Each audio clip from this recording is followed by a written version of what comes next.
Speaker फक्त on कर. Hello hello sir, नमस्कार. येस सर, नमस्कार. सर सुरू करायचं का? Okay okay.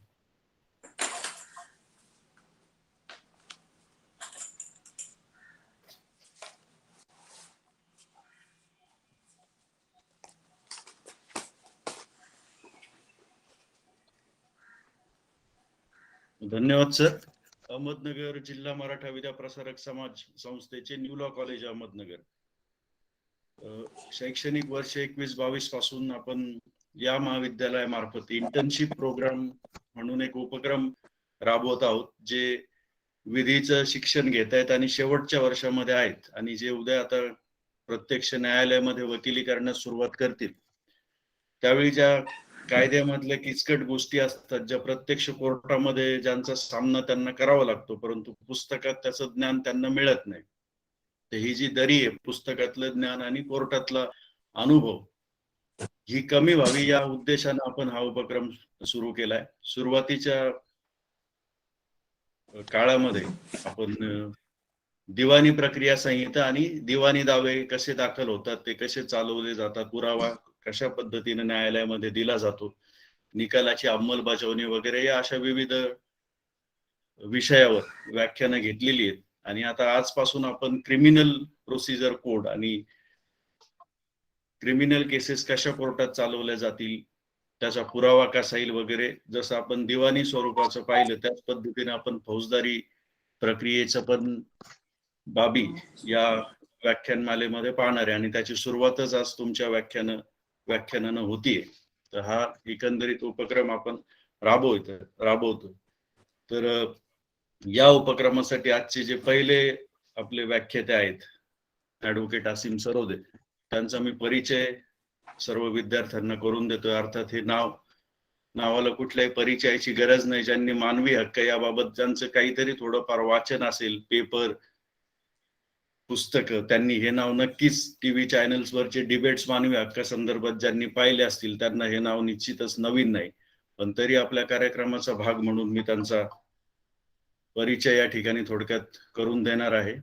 तर आजचे आपले व्याख्याते माननीय ऍडव्होकेट आसिम सरोदे यांनी जी सोशो लीगल लॉयरिंग ही कन्सेप्ट आपण ऐकतो PIL मध्ये, तर त्या कन्सेप्टचं इम्प्लिमेंटेशन करण्यासाठी जी समाजाभिमुख वकिलीची कल्पना जी आहे, म्हणजे समाजासाठी वकिली व्यवसायाचा उपयोग, ही कल्पना अतिशय प्रभावीपणे राबवलेली आहे.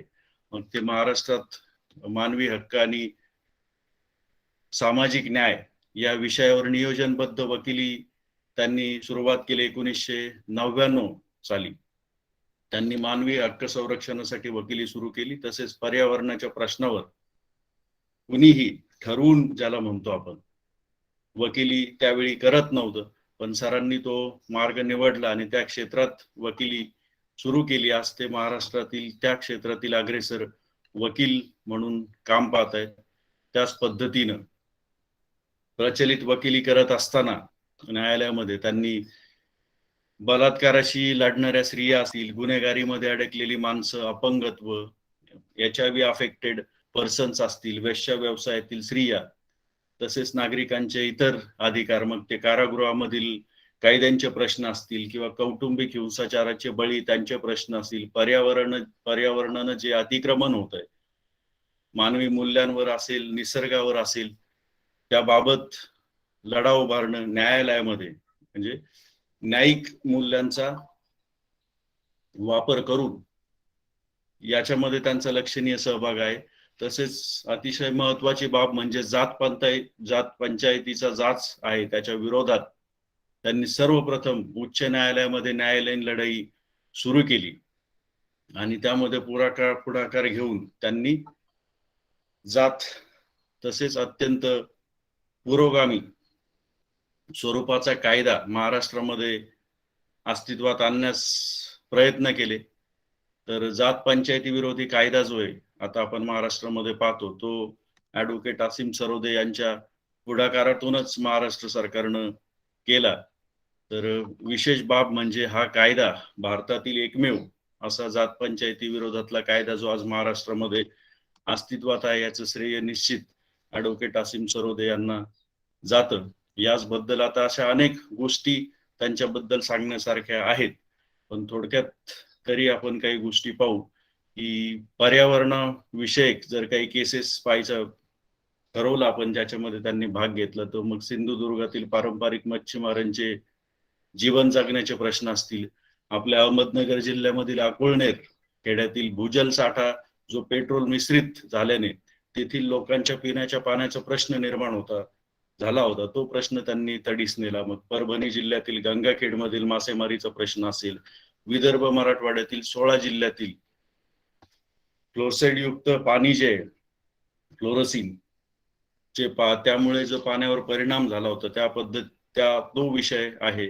किंवा आंदोलनाच्या वेळी टायर जाळण्याची जी पद्धत होती चुकीची पर्यावरण विरोधी, त्या पद्धतीला विरोध करून ती बंद पाडण्याचं श्रेय सुद्धा ऍडव्होकेट असीम सरोदे यांनाच जात आहे.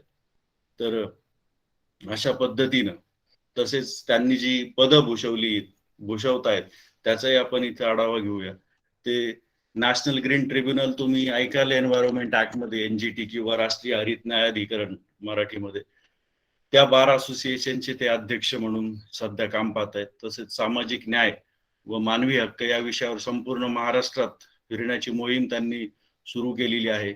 मग महाराष्ट्र, मध्य प्रदेश, कर्नाटक येथील अनेक प्रतिष्ठित व्याख्यानांमध्ये त्यांनी सहभागी होऊन व्याख्याने दिलेली आहेत. मग तसेच विविध फौजदारी कायदे, मग बालकांचे लैंगिक शोषणापासून संरक्षण कायदा असेल, बाल न्याय हक्क काळजी व संरक्षण कायदा असेल, अशा कायद्यासंदर्भात आणि इतर कायद्यासंदर्भात महाराष्ट्रामध्ये गुन्हे अन्वेषण विभाग सोबत प्रशिक्षण देण्याचे कामही त्यांनी केलेले आहे.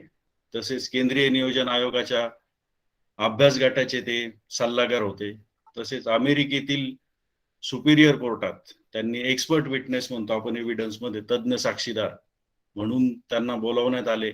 अमेरिकेच्या कोर्टामध्ये प्रत्यक्ष कामाची सहभागाची संधी अतिशय रेअरली एखाद्या वकिलाला मिळते, त्याचा ते भाग ठरलेले आहेत.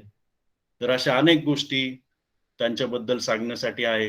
हा बायोडाटा मी तुमच्याकडे शेअर करेल विद्यार्थ्यांना, तुम्ही तो निश्चित वाचून त्याच्यातून प्रेरणा घ्या, कारण आपल्याला त्यांचा जास्तीत जास्त वेळ मिळावा या व्याख्यानासाठी, म्हणून त्यांचा परिचय मी या ठिकाणी थांबवतोय आणि त्यांना विनंती करतो की आज आपण जो टॉपिक दिलाय की constitution and powers of criminal court under CrPC, मुळात आपली ही सुरुवात असल्यामुळे तुम्हाला न्यायालयांची स्थापना आणि त्यांचे अधिकार क्षेत्र, अधिकार या गोष्टी माहीत व्हाव्या म्हणून आपण हे लेक्चर पहिल्यांदा ठेवलेलं आहे. तर मी सरांना विनंती करतो की त्यांनी आपल्या व्याख्यानाला सुरुवात करून आमच्या विद्यार्थ्यांना सोप्या भाषेमध्ये मार्गदर्शन करावे. Yes sir, up to you. धन्यवाद प्रोफेसर बाळासाहेब पांढरे सर, तुम्ही खूप चांगला परिचय करून दिला. फक्त मला एक 5 मिनिटं असे घ्यायचे आहे की आपल्याच कॉलेजचा विद्यार्थी ऋषिकेश शिंदे आमच्यासोबत सध्या काम करतो, तर मी त्याला असं एक रिक्वेस्ट केली की 4 मिनिटांमध्ये साधारणतः त्यांनी आतापर्यंत काय काम केलं, कसा अनुभव त्याला आला, असं थोडंसं सांगेल. मग मी आपण विषयाला सुरुवात करू. म्हणजे क्रिमिनल जस्टिसच्या संदर्भात जे आम्ही काम करतो ते तो थोडं सांगेल. Okay okay, yes sir, no problem. On video. नमस्कार, मी ऋषिकेश साहेबराव शिंदे, BLLB 4चा मी न्यू लॉ कॉलेज अहमदनगरचा विद्यार्थी आहे.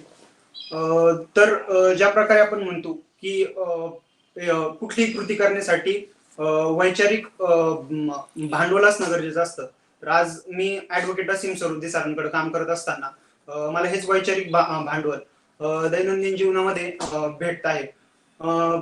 ज्या ह्युमन राईट्स लॉ डिफेंडर्स आणि सहयोग ट्रस्ट या अंतर्गत दैनंदिन कामकाजामध्ये ह्युमन राईट्सच्या, मानवाधिकाराच्या विषयावर प्रचंड मोठ्या प्रमाणात आम्ही काम करतो किंवा काम करण्याची संधी या फर्म मध्ये मला आज भेटते.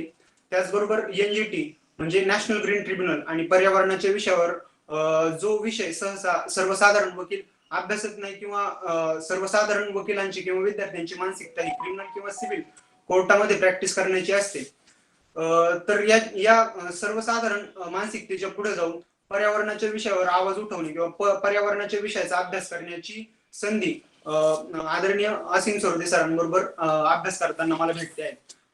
त्याचबरोबर वेगवेगळ्या विषयांवर लोकशाहीच्या अनुषंगाने असणाऱ्या वेगवेगळ्या विषयांवर वैचारिक प्रगल्भता मला असीम सरांबरोबर काम करताना आज भेटते आहे.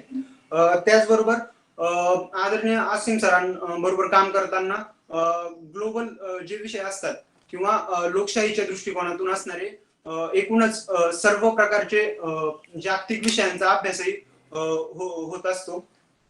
त्याचप्रमाणे इतरही विषयांचा अभ्यास म्हणजे अँटी करप्शन लॉज असतील किंवा मग इतर विषयांचाही अभ्यास मला या ठिकाणी करायला भेटतो. एकूणच आदरणीय असीम सरोदे सरांबरोबर अभ्यास करताना वैचारिक प्रगल्भतेकडे वाटचाल दिने दिने नवम नवम म्हणून होत असते. तर हेच मला सांगावंसं वाटतं. Yes, okay, thank you Rishikesh. Yes sir, now up to you. नमस्कार. येस,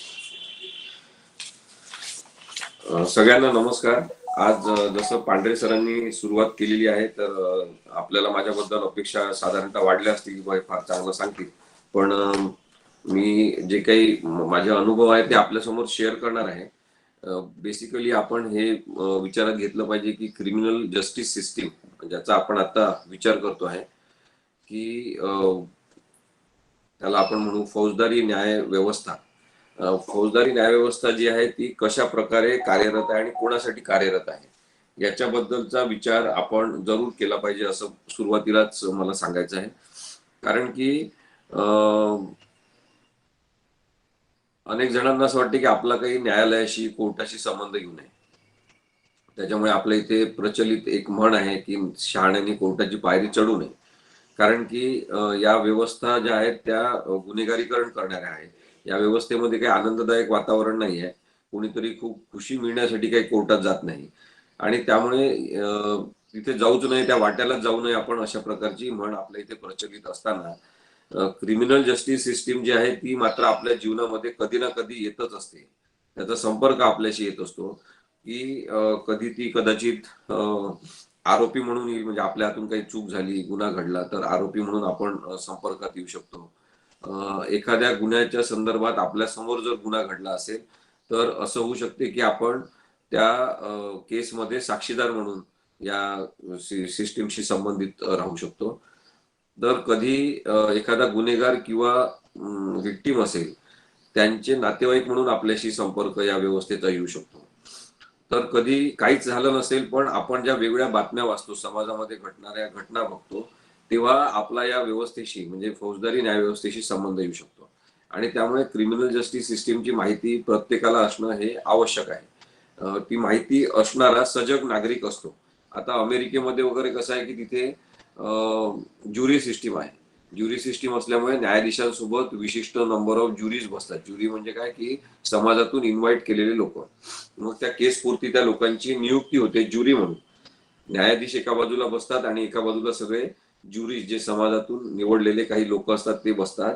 मी जेव्हा अमेरिकेमध्ये याबद्दल चौकशी केली, त्या लोकांशी बोललो, तर त्यांनी सांगितलं की अमेरिकेच्या प्रत्येक नागरिकाच्या आयुष्यात कधीतरी ज्युरी होण्याचा योग येतोच पूर्ण आयुष्यामध्ये. आणि त्यामुळे त्यांना आपोआपच न्यायव्यवस्थेची, तिथल्या प्रक्रियेची, ही प्रक्रिया कशी चालते, त्या प्रक्रियेमधले दोष काय, त्या प्रक्रियेमधलं चांगलेपण काय, हे सगळं माहिती होते. आणि म्हणून मग क्रिमिनल लॉ असेल किंवा त्या संदर्भातले कायदे असतील याची सुद्धा त्यांना आपोआप माहिती होते. आणि म्हणून आपण हे बघू शकतो की ज्या समाजामध्ये कायद्यांची आणि न्याय प्रक्रियेची माहिती सामान्य नागरिकांना आहे तो समाज बरेचदा प्रगल्भ असा असतो. म्हणून मग हे केवळ वकिलांचं किंवा कायद्याच्या विद्यार्थ्यांचंच काम नाही की criminal justice system, criminal procedure code समजून घेतलं पाहिजे, पण एकूणच सगळ्यांनी हे समजून घेण्याची आवश्यकता आहे. आणि म्हणून आज आपण जे काही बोलणार असू इथे त्या संदर्भात आपण आपल्या सगळ्या नातेवाईकांना, मित्रांना सुद्धा सांगितलं पाहिजे. एकूणच क्रिमिनल प्रोसिजर कोड असेल किंवा क्रिमिनल जस्टिस सिस्टीम असेल याच्याबद्दल there is hi degree of ignorance असं म्हटलं जाते की खूपच मोठ्या प्रमाणात दुर्लक्षितपणा आणि आपल्याला त्याचं काय करायचं आहे, या व्यवस्थेशी आपल्याला काय संबंध येणार आहे, अशा स्वरूपाचं प्रत्येकाची भूमिका असते आणि त्यामुळे कायद्याबद्दल खूपच इग्नोरन्स आपल्या इथे साधारणतः आहे. मग वकील झाल्यावर तो इग्नोरन्स नसला पाहिजे, पोलीस झाल्यावर तो इग्नोरन्स नसला पाहिजे. आणि कायद्याचं सूत्र आहे की ignorance of law is not an excuse असं म्हटलं जाते की कायद्याची माहिती नसणं हे कोणत्याही नागरिकासाठी बचावाचं ठरू शकत नाही. की इथे चोरी करायची नाही असं मला माहित नव्हतं त्यामुळे मी चोरी केली असं आपण म्हणू शकत नाही. कायद्याची माहिती असलीच पाहिजे. एखाद्या ठिकाणी फोटोग्राफीची मनाई असेल, एखाद्या क्षेत्रामध्ये सैनिकी एरिया असेल, जसं अहमदनगरमध्ये कॅन्टोन्मेंट एरिया आहे, तर काही विशिष्ट भागामध्ये फोटो काढलेले चालत नाही, व्हिडिओ शूटिंग केलेलं चालत नाही. मग त्याची माहिती आपल्याला पाहिजेच आणि तिथे पाट्या पण लावलेल्या असतात. मग आपण काहीतरी करायचं मग म्हणायचं की नाही मला वाटलं की काढलं तर चालेल असं आपण म्हणू शकत नाही. त्याचप्रमाणे कायद्याची माहिती असलेला समाज असणं हे सुद्धा आवश्यक आहे. आता या क्रिमिनल प्रोसिजर कोडचा अभ्यास सुरू करण्यापूर्वी किंवा माहिती घेण्यापूर्वी आपण याचा विचार केला पाहिजे की याचे संबंधित कोणते कोणते लोक आहेत, कोणते घटक आहेत ज्याचा क्रिमिनल प्रोसिजर कोडशी, इंडियन पिनल कोडशी आणि एकूणच फौजदारी न्यायव्यवस्थेशी संबंध येतो. तर ते महत्वाचे घटक म्हणजे एकतर विक्टीम म्हणजे काय, अन्यायग्रस्त असलेली व्यक्ती, ज्यांच्यावर अन्याय झालेला आहे, ज्यांच्याबद्दल गुन्हा घडलेला आहे, ज्यांच्यावर शरीरावर आक्रमण झालेलं आहे, अशा प्रकारचे जे कोणी असतील ते विक्टीम असतात. मग त्या विक्टीमचे काही प्रश्न खूप गंभीर बनलेले आहेत सध्या की एखाद्यावर अन्याय होतो, एखाद्याला काहीतरी कोणी गुन्हेगारी स्वरूपाची धमकी देतात, मारहाण करतात आणि ती व्यक्ती जेव्हा पोलीस स्टेशनला जाते तेव्हा पोलीस बरेचदा तक्रारच घेत नाही आणि त्यामुळे तक्रार घेण्यापासूनचा संघर्ष त्या माणसाचा सुरू होतो. मग हे लोक कोण असतात ज्यांची तक्रार घेत नाही? तर बरेचदा ते गरीब असतात, मुख्यतः ते दलित असतात, ते पारधी समाजाचे म्हणजे भटक्या विमुक्त समाजाचे असू शकतात, ते आदिवासी समाजाचे असू शकतात किंवा त्या महिला असू शकतात ज्यांची तक्रार घेतली जात नाही. कायदा जर श्रीमंतांच्याच बाजूनी, पॉवरफुल जे राजकीय माणसं असतील त्यांच्या बाजूनी चालायला लागला तर मग लोकांनी पाहायचं कोणाकडे, हा प्रश्न फौजदारी न्यायव्यवस्थेमध्ये भारतातल्या अनेकदा आता पुढे आलेला आहे. तो सुद्धा आपण समजून घेतला पाहिजे. मग दुसरा एक घटक असतो तो म्हणजे अॅक्यूज. आता हे अॅक्यूज म्हणजे आरोपी जे आहेत त्यांचे स्वतःचे काही प्रश्न असतात. म्हणजे बरेचदा आरोपी असलेल्याच लोकांना अटक होत असते, पण काही वेळा आरोपी नसलेल्यांना सुद्धा गुन्ह्यामध्ये अडकवण्यात येऊ शकते, हे सुद्धा वास्तव आहे. आणि म्हणून कायद्याची रचना क्रिमिनल प्रोसिजर कोडमध्ये या सगळ्या गोष्टींचा विचार करून वेगळ्या रचना केल्या, ज्याच्याबद्दल आपण आता बघणार आहोत. तर मग हा जेव्हा घटक काम येतो संपर्कामध्ये, तेव्हा मग पोलीस त्याला एक तर मारहाण करतात, बरेचदा त्याची धिंड काढतात अटक करून. मग आता अटक करून धिंड काढता येते का? हातकड्या कधी घालायच्या, हातकड्या घालता येतात का? आरोपीला वकिलांना भेटण्याचा अधिकार आहे का? त्याचा जबरदस्तीने जबाब घेतला जाऊ शकतो का? हे सगळे जे प्रश्न आहे. आणि त्याला जामीन मिळवण्याचा हक्क आहे का? जामीन कशा पद्धतीने मिळाला पाहिजे, केव्हा मिळाला पाहिजे? त्याला पीसीआर म्हणजे पोलीस कस्टडी रिमांड आणि ज्युडिशियल कस्टडी रिमांड म्हणजे मॅजिस्ट्रेट कस्टडी रिमांड हा एमसीआर केव्हा मिळाला पाहिजे? या सगळ्यांच्या संदर्भातली प्रक्रिया ही आपल्याला क्रिमिनल प्रोसिजर कोडमध्ये बघायची आहे. याच्याशी संबंधित आणखी एक घटक शेवटचा म्हणजे पोलीस. मग आता पोलीस कसा कार्यरत होतो, पोलीस कोणाच्या बाजूने कार्यरत होतो, आणि मग शेवटचा घटक ज्यांच्याकडून आपण न्यायाची अपेक्षा करतो, क्रिमिनल प्रोसिजर कोडची अंमलबजावणी ज्यांच्या हातात आहे ते न्यायाधीश आणि सरकारी वकील, ते कशा पद्धतीने काम करतात, कशा पद्धतीने करायला पाहिजे, या सगळ्या गोष्टी ज्या आहेत त्या क्रिमिनल प्रोसिजर कोडमध्ये सांगितलेल्या आहेत. आज जरी आपण केवळ प्रायमरी माहिती घेणार आहे तरी बोलताना मी काही वेगळे संदर्भ सुद्धा आपल्याला सांगणार आहे. आपले जे विद्यार्थी मित्र इथे आहेत आणि नवीन काही वकील असतील या कॉलेजमधून पासआउट झालेले, त्यांनी ती माहिती लिहून पण घ्यावी, त्याच्यावर काम करावं असं मला वाटते. कारण की नुसतं परीक्षेपुरती, पास होण्यापुरती मार्क मिळवणं हा काही परीक्षेचा उद्देश नसला पाहिजे. क्रिमिनल प्रोसिजर कोड समजून घेतल्यावर त्याची प्रत्यक्ष अंमलबजावणी आणि वापर सुद्धा आपण नागरिक म्हणून करू शकतो, त्याची सुद्धा जाणीव सगळ्यांनी ठेवली पाहिजे. आता क्रिमिनल प्रोसिजर कोडमध्ये सगळ्यात महत्वाचं आहे की जरी भारतीय संविधानामध्ये वेगवेगळे न्यायालय, हायकोर्ट, सुप्रीम कोर्ट याची रचना कशी करायची याच्याबद्दलची प्रोव्हिजन असली तरी कुठेही जिल्हा स्तरावर न्यायालयांची काही रचना त्या कायद्या म्हणजे भारतीय संविधानामध्ये नाही. तर क्रिमिनल प्रोसिजर कोडच्या सेक्शन 9 मध्ये हे सगळ्यात तुम्ही लक्षात ठेवा. मी मगाशी ऋषिकेशला सांगितलं की आपल्याला ही प्रोव्हिजन सांगायला पाहिजे, कारण की कोणीही याच्याबद्दल बोलत नाही. क्रिमिनल प्रोसिजर कोड मधल्या सेक्शन 9 मध्ये स्टेट असं म्हटलेलं आहे की state government shall establish a court of sessions for every sessions division. म्हणजे प्रत्येक जिल्ह्यामध्ये सत्र न्यायालय नेमले पाहिजे आणि ते सत्र न्यायालय जे आहे ते तिथल्या जजनी चालवलं पाहिजे आणि तो जज जो आहे तो अपॉइंटेड बाय हायकोर्ट असेल, म्हणजे हायकोर्टाने हे नियुक्ती केली पाहिजे. मग सेशन कोर्ट कुठे असलं पाहिजे, न्यायालय कुठे एस्टॅब्लिश केलं पाहिजे, याचे सगळे अधिकार उच्च न्यायालयाला भारतीय संविधानाने दिलेले आहेत. त्यामुळे वेळोवेळी ते ठरवतील की या ठिकाणी कोर्ट असणं आवश्यक आहे लोकसंख्येच्या दृष्टीने, तिथे तिथे कोर्ट ते नियुक्त करू शकतात आणि तिथे न्यायाधीश नेमले जाऊ शकतात. अशा पद्धतीने सेशन कोर्ट जे आहे ते चालते. तसंच मग सबऑर्डिनेट म्हणजे आता याच्यामध्ये काय असते की आणखी सबऑर्डिनेशन ऑफ असिस्टंट सेशन जज हे आवश्यक आहे. त्यानंतर ज्युडिशियल मॅजिस्ट्रेट असतात. तर मी त्याच्याबद्दलची रचना सुद्धा आपल्याला सांगणार आहे. आपण जर पाहिलं तर सगळ्यात वरती हे सर्वोच्च न्यायालय आपण समजू. सर्वोच्च न्यायालयाचेच काही अधिकार देऊन आता ट्रिब्युनल झालेले आहेत वेगवेगळे. जसं मगाशी पांढरे सरांनी सांगितलं नॅशनल ग्रीन ट्रिब्युनल बद्दल. तर नॅशनल ग्रीन ट्रिब्युनल हे सुद्धा एक सबऑर्डिनेट कोर्ट आहे सुप्रीम कोर्टच्या, कारण की तिथून डायरेक्ट अपील हे सुप्रीम कोर्टात होते एनजीटीच्या कोणत्याही निर्णयाच्या विरुद्ध. तर आता वेगवेगळे ट्रिब्युनल्स झालेले आहेत. तर ट्रिब्युनल सुद्धा हायकोर्टाचे अधिकार असलेले असतात आणि ते सुद्धा त्या पद्धतीने काम करत असतात. जे रिट ज्युरिडिक्शनचं काम असते ते बरेचदा त्या स्पेसिफिक विषयामधलं काम करण्यासाठी ट्रिब्युनल नेमले जातात. त्यामुळे सर्वोच्च न्यायालय, त्यानंतर हायकोर्ट, हायकोर्टच्या सोबत आपण ट्रिब्युनलची रचना पाहू शकतो. त्यानंतर वेगवेगळ्या प्रकारचे सेशन्स कोर्ट असतात. सेशन कोर्ट मध्येच एक प्रकार आहे तो म्हणजे स्पेशल कोर्टचा. मग स्पेशल कोर्टमध्ये बरेचदा एनडीपीएसच्या केसेस म्हणजे narcotic drugs and psychotropic substances act या केसेस, किंवा महिलांवरच्या अत्याचाराच्या केसेस, किंवा ऍट्रॉसिटीच्या केसेस, या सगळ्या ज्या केसेस असतात त्या स्पेशल कोर्टात चालतात. लहान मुलांवर अन्याय अत्याचार झाला असेल तर पॉक्सो नावाचा कायदा आहे, protection of children from sexual offences act, त्याच्या केसेस स्पेशल कोर्टात चालतात. ते सत्र न्यायालयात असतात पण ते स्पेशल कोर्ट म्हणून नियुक्त केलेले असतात. मग आता सेशन्स कोर्ट या शब्दाचा अर्थ मात्र तुम्ही समजून घेतला पाहिजे. सेशन कोर्ट प्रत्येक जिल्हा न्यायालयातलं जे वरिष्ठ कोर्ट असते ते सेशन कोर्ट असते. म्हणजे डिस्ट्रिक्ट जज तिथे नेमलेले असतात, ते ऍडमिनिस्ट्रेटिव्ह हेड असतात. त्यांना आता आजकाल प्रिन्सिपल डिस्ट्रिक्ट जज असं म्हणतात. प्रिन्सिपल डिस्ट्रिक्ट जज हे व्यवस्थापकीय प्रमुख असतात त्या पूर्ण जिल्ह्याच्या न्यायालयांचे, आणि त्यांच्या माध्यमातून तिथे कोर्टाची रचना आणि कामकाज चालते.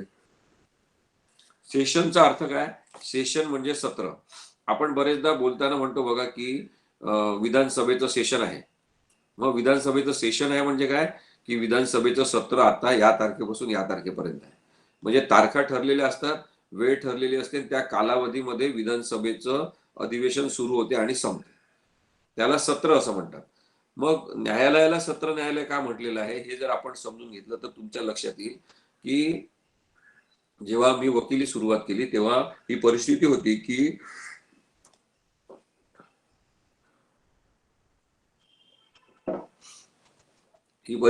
की अनेक ज्या सेशन ट्रायल आहेत म्हणजे सत्र न्यायालयात चालणाऱ्या केसेस आहेत, जसं त्याच्यामध्ये मर्डरच्या केसेस असतील, रेपच्या केसेस असतील, ऍट्रॉसिटीच्या केसेस असतील, या सगळ्या केसेस ज्या आहेत अशा ज्या गंभीर स्वरूपाचे गुन्हे मानले जातात त्या केसेस विशिष्ट सेशन मध्ये चालायच्या. कालावधी ठरवला जायचा की आज 1 तारखेपासून तर पुढच्या 15 तारखेपर्यंत हीच केस चालेल, आणि अशा प्रकारे सत्रामध्ये त्या केसेस चालायच्या, म्हणून सत्र न्यायालय हे त्यांना नाव पडलं. पण आजची आपण परिस्थिती पाहिली तर सत्रामध्ये तिथे कामकाज चालत नाही आणि त्यामुळे केसेस प्रलंबित राहण्याचं प्रमाण, पेंडिंग राहण्याचं प्रमाण खूप जास्त वाढलेलं आहे. सत्र न्यायालय ही व्यवस्था आपल्याला मजबूत करता आली पाहिजे. ही न्यायव्यवस्थेमधली क्रिमिनल जस्टिस सिस्टीम म्हणजे सीआरपीसी नुसार चालणाऱ्या या महत्वाच्या कोर्टामधली ही एक उणीव आहे की हे कोर्ट आजकाल सत्र म्हणून चालत नाही, सत्र म्हणून केसेस चालवत नाही, आणि त्याच्यामुळे केसेसची पेंडन्सी वाढलेली आहे. आणि एक एक साक्षीदार, एक एक विक्टीम यांची साक्ष घेत राहिलो आपण, तर कदाचित त्याची सलगता जी असते केसची ती सुद्धा न्यायाधीशाच्या लक्षात येत नाही, आणि म्हणून मग आरोपींना त्याचा फायदा मिळतो. बरेचदा केसेसला विलंब होतो, लोकांचा इकडे दुसरीकडे न्याय व्यवस्थेवरचा विश्वास कमी होतो. स्पेशल कोर्ट मी तुम्हाला सांगितलं की ज्युव्हेनाईल जस्टिस पासून तर अनेक केसेस या स्पेशल कोर्टात, सॉरी पॉक्सोच्या केसेस या स्पेशल कोर्टात चालतात. मग त्याच्या खाली असते judicial magistrate first class, JMFC असं म्हणतो आपण. ज्युडिशियल मॅजिस्ट्रेट फर्स्ट क्लास हे जे कोर्ट आहे हे अत्यंत महत्वाचं कोर्ट आहे, जिथे आपण कोर्ट ऑफ फर्स्ट इन्स्टन्स असं जे परदेशामध्ये असते की पहिल्यांदा काही गुन्हा झाला तर ती केस कुठे येते, तर ती ज्युडिशियल मॅजिस्ट्रेटकडे येते. त्यांना मराठीमध्ये आपण प्रथम श्रेणी न्यायाधीश असं म्हणायला पाहिजे. आता बरेच जण त्या न्यायालयाला दंडाधिकारी हे ते काय काय म्हणत असतात, पण माझं असं म्हणणं आहे की आपण बदलत्या काळासोबत योग्य शब्द वापरणं सुद्धा वकिलांनी शिकलं पाहिजे. त्याला प्रथम श्रेणी न्यायाधीश असंच म्हटलं पाहिजे. ते ज्युडिशियल मॅजिस्ट्रेट असतात, जे अहमदनगरच्या कोर्टामध्ये सुद्धा सेशन कोर्ट आणि JMFC कोर्ट हे आहेत. मग मेट्रोपॉलिटन मॅजिस्ट्रेट असतात. मेट्रोपॉलिटन मॅजिस्ट्रेट कुठे असतात, जसं मेट्रोपॉलिटन सिटीज म्हणून ज्या जाहीर झालेल्या आहेत, म्हणजे मुंबई असेल, ठाणे असेल, असे काही शहर आहेत, नवी मुंबई असेल, नवी मुंबईमध्ये नाही आहे पण ठाणे आणि मुंबईला आहे. तर ज्या मेट्रोपॉलिटन आहेत तिथे मेट्रोपॉलिटन मॅजिस्ट्रेट हे नियुक्त केले जातात. प्रथम श्रेणी न्यायाधीशांनाच तिथे मेट्रोपॉलिटन मॅजिस्ट्रेट असं म्हणतात. मग दुसरं एक कोर्ट आणखी असते, वेगळं स्पेसिफाईड असं कोर्ट आहे, ते म्हणजे ज्युव्हेनाईल जस्टिस बोर्ड. ज्युव्हेनाईल जस्टिस बोर्ड म्हणजे काय, बाल न्याय हक्क मंडळ. मग आता बाल न्याय मंडळ जे आहे ते ज्युव्हेनाईल जस्टिस बोर्ड हे एक मॅजिस्ट्रेट म्हणजे ज्युडिशियल मॅजिस्ट्रेट फर्स्ट क्लास यांच्या अध्यक्षतेखाली काही सामाजिक क्षेत्रात काम करणारे लोक, एखादा रिटायर्ड पोलीस अधिकारी, अशा लोकांचं एक मंडळ केलं जाते. आणि त्यांच्या समोर न्यायाधीशांनी साधे कपडे घालून बसलं पाहिजे, तिथे वकिलांनी सुद्धा साध्या वेशात गेलं पाहिजे, कारण की आपल्यावर काहीतरी खटला सुरू आहे असं तिथल्या बालकांना वाटायला नको, त्यांच्या मनावर परिणाम व्हायला नको, अशा पद्धतीने ज्युव्हेनाईल जस्टिस होमचं काम चालते.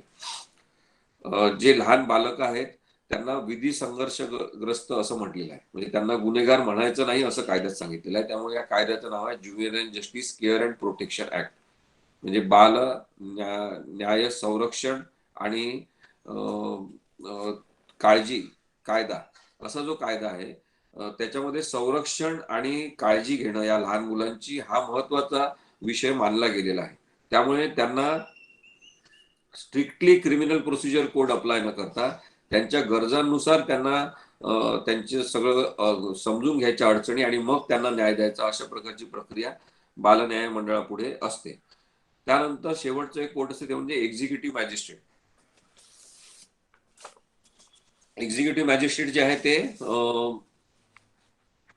पोलीस अधिकारी बरेचदा असतात, ACP लेव्हलचे किंवा DCP लेव्हलचे अधिकारी असतात. तडीपारीचे आदेश काढणं, त्यानंतर कोणाला तरी समज देणं की अशा प्रकारे तुम्ही जी काही समाजामध्ये चुकीची परिस्थिती निर्माण करताय, अशांतता निर्माण करताय, त्याच्यासाठी त्यांना अधिकार असतात. स्वतःच ते जामीन घेऊन त्या माणसाला बंधनकारक करतात की या जिल्ह्यातून तू बाहेर जायचं नाही, या एरियाच्या बाहेर पडायचं नाही, दररोज पोलीस स्टेशनला हजेरीला यायचं. अशा प्रकारे समाजामध्ये अशांतता निर्माण करणाऱ्या घटकांवर कारवाई करण्याचे आणि त्या संदर्भात निर्णय घेण्याचे अधिकार हे एक्झिक्युटिव्ह मॅजिस्ट्रेटला असतात. आता एक महत्वाचा मुद्दा लक्षात घेतला पाहिजे की एक्झिक्युटिव्ह मॅजिस्ट्रेटला जे काही अधिकार दिलेले आहेत त्याच्याबद्दल बरेचदा वादविवाद झालेले आहेत. कारण की पोलिसांची जबाबदारी काय आहे, कायदा आणि सुव्यवस्था राखणे, आरोपीला अरेस्ट करणे, एखाद्या माणसाच्या संदर्भातल्या गुन्ह्याचा तपास करणे, ही क्रिमिनल प्रोसिजर कोडनुसार पोलिसांची जबाबदारी आहे. मग त्याच पोलिसांनी एखाद्या माणसाला अटक करायची, त्याच पोलिसांनी त्याला आरोपी करायचं आणि त्याच पोलिसांनी त्याला एक्झिक्युटिव्ह मॅजिस्ट्रेट म्हणजे ACP किंवा DCP समोर हजर करायचं, तर हे चुकीचं आहे. याच्याबद्दल सुद्धा अनेक वादविवाद झालेले आहेत आणि अनेक न्यायालयांमध्ये, हायकोर्टात अनेक आणि सुप्रीम कोर्टामध्ये सुद्धा याच्याबद्दल केसेस पेंडिंग आहेत की एक्झिक्युटिव्ह मॅजिस्ट्रेट हे पद रद्द केलं पाहिजे. पोलिसांनाच अटक करण्याचे आणि पोलिसांनाच न्याय करण्याचे अधिकार देणारी ही व्यवस्था बदलली पाहिजे. आणि त्यानुसार आता विचार सुरू झालेले आहे की केवळ न्यायाधीशांकडेच न्यायव्यवस्थाच ही स्वतंत्रपणे काय करेल, पोलिसांना ही जबाबदारी देऊ नये.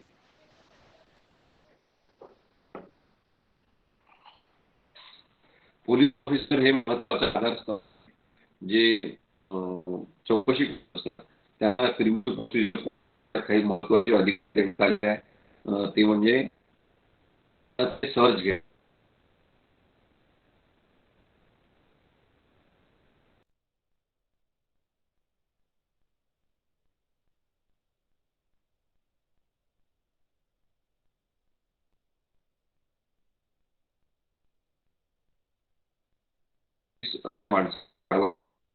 आणि पुढे अशा अनेक मध्ये प्रोव्हिजन की ज्याच्यामध्ये पोलिसांचे अधिकार आपल्याला सांगितले आहेत.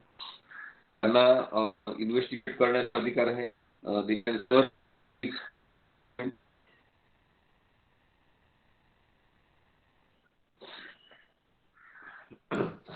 आवाज येतो का बरोबर?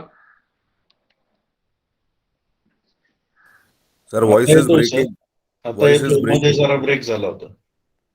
अच्छा, आता येतोय का आवाज सर? हो, आता येतोय. नेटवर्क इश्यू असू शकतो, मध्ये ब्रेक झाला, आता येतोय कंटिन्यू. त्यांना इन्व्हेस्टिगेशनचे पोलिसांना अधिकार आहे, ते अटक करू शकतात आणि इन्व्हेस्टिगेट करताना जर त्यांना लक्षात आलं की गुन्हा नोंदवण्याची गरज आहे तर ते गुन्हा नोंदवू शकतात आणि 24 आवर्स मध्ये पोलिसांनी त्याला मॅजिस्ट्रेट समोर अटक केल्यावर हजर केलं पाहिजे. इतके व्यापक अधिकार पोलिसांना या संदर्भात आहेत. त्यानंतर प्रत्येक गुन्ह्यासाठी सरकारी वकील नेमले पाहिजे, म्हणून मग सरकारी यंत्रणेने व्यवस्था निर्माण केलेली आहे. क्रिमिनल प्रोसिजर कोडमध्ये ही व्यवस्था स्वीकारण्यात आलेली आहे की सेक्शन 24 नुसार प्रत्येक न्यायालयामध्ये पब्लिक प्रॉसिक्युटर नेमले पाहिजे. क्रिमिनल प्रोसिजर मधलं एक तत्व तुम्ही लक्षात घेतलं पाहिजे की एकदा गुन्हा रजिस्टर झाला तर त्यानंतर त्या सगळ्या गुन्ह्याची इन्व्हेस्टिगेशन करण्याची जबाबदारी जशी पोलिसांवर आहे तसं ती केस चालवण्याची जबाबदारी पोलिसांवर आहे. आणि सेक्शन 24चं महत्व याच्यासाठी आहे की एखादा गुन्हा जरी त्या व्यक्तिगत माणसाने केला असेल आणि तो एखाद्या विशिष्ट व्यक्ती विरुद्ध केला असेल तरी एकदा कंप्लेंट दिल्यानंतर कंप्लेंट देणारी व्यक्ती म्हणजे ज्यांच्यावर अन्याय झालेला आहे, ज्यांना मारहाण झालेली आहे, त्या व्यक्तीने तक्रार दिल्यावर ती व्यक्ती हळूहळू डायल्यूट होते आणि स्टेट वर्सेस तो अन्याय करणारा माणूस अशी केस सुरू होते. म्हणजे आपण असं समजतो की काही गुन्हे जे आहेत ते समाजाविरुद्धच केलेली कृती आहे आणि त्यामुळे जरी one person is initiating action and that person is setting law into motion, even then that person is considered as victim of that offense and so state takes his seat आणि स्टेट गव्हर्नमेंट त्याच्या विरुद्ध ती केस चालवते आणि म्हणून जे तक्रार देणारे असतात त्यांच्या बाजूनी नेहमी आपण पाहतो की सरकारी वकील असतात. त्याचबरोबर जे पॉवर्स आणि फंक्शन्स आहेत ते सुद्धा सेशन कोर्टचे आपण समजून घेतले पाहिजे, पब्लिक प्रॉसिक्युटरचे समजून घेतले पाहिजे. पब्लिक प्रॉसिक्युटरचा रोल काही केवळ शिक्षा करून घडवून आणणं किंवा एखाद्या माणसाला शिक्षा देणं एवढाच नाही आहे. त्याचा सगळ्यात महत्वाचा रोल आहे क्रिमिनल प्रोसिजर कोड नुसार आणि तो आपण कलम 301 मध्ये पाहू शकता. क्रिमिनल प्रोसिजर कोड नुसार he has to assist the magistrate or the जज to reach to the conclusion of justice. मग एखादा ज्युडिशियस निर्णय घेण्यापर्यंत न्यायाधीश पोहोचले पाहिजे यासाठी त्यांना मदत करण्याची जबाबदारी ही मुख्यतः पब्लिक प्रॉसिक्युटरवर आहे. केवळ शिक्षा देणं हा त्यांचा उद्देश नाही, शिक्षा देणं हे न्यायाधीशांचं काम आहे आणि म्हणून शिक्षा झालीच पाहिजे असं आवश्यक नाही. त्यांना पब्लिक प्रॉसिक्युटरला केवळ सगळी क्रिमिनल प्रोसिजर कोड नुसार केस चालवण्याचे अधिकार म्हणजे right to conduct the trial हे त्यांना स्पेसिफिकली दिलेले आहेत. एखाद्या वेळेस जर एखाद्या सरकारी वकिलाला वाटलं की या केसमध्ये मी सरकारी वकील म्हणून काम करायला नको किंवा ही केस माझ्यासाठी बरोबर नाही तर त्यांना विड्रॉ करण्याचे सुद्धा अधिकार आहे. क्रिमिनल प्रोसिजर कोडच्या कलम 321 नुसार ते त्यांचा वकालतनामा विड्रॉ करू शकतात, त्यांच्या जागी मग दुसऱ्या वकिलाची नेमणूक होऊ शकते.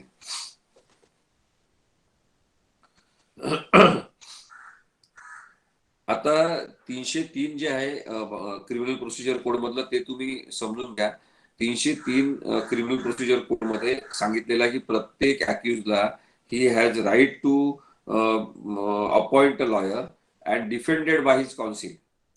जेव्हा असं म्हटलेलं आहे की त्याला स्वतःचा वकील नेमण्याचा अधिकार आहे, त्याला स्वतःच्या पसंतीचा वकील नेमण्याचा अधिकार आहे, तेव्हा हे लक्षात घेतलं पाहिजे आपण की आपण क्रिमिनल प्रोसिजर कोडनुसार प्रत्येकाला रिप्रेझेंटेशनचा अधिकार दिलेला आहे. बरेचदा काय होते की एखादी गंभीर घटना घडते आणि समजा की बलात्कार झालेला आहे आणि बलात्कार मुलीवर झाल्यामुळे सगळ्या समाजाच्या भावना दुखावल्या जातात आणि तो गुन्हा अत्यंत वाईट आहे. मानवी हक्कांचं शेवटचं आणि वाईट उल्लंघन म्हणजे बलात्कार आहे, असं माझं स्पष्ट मत आहे.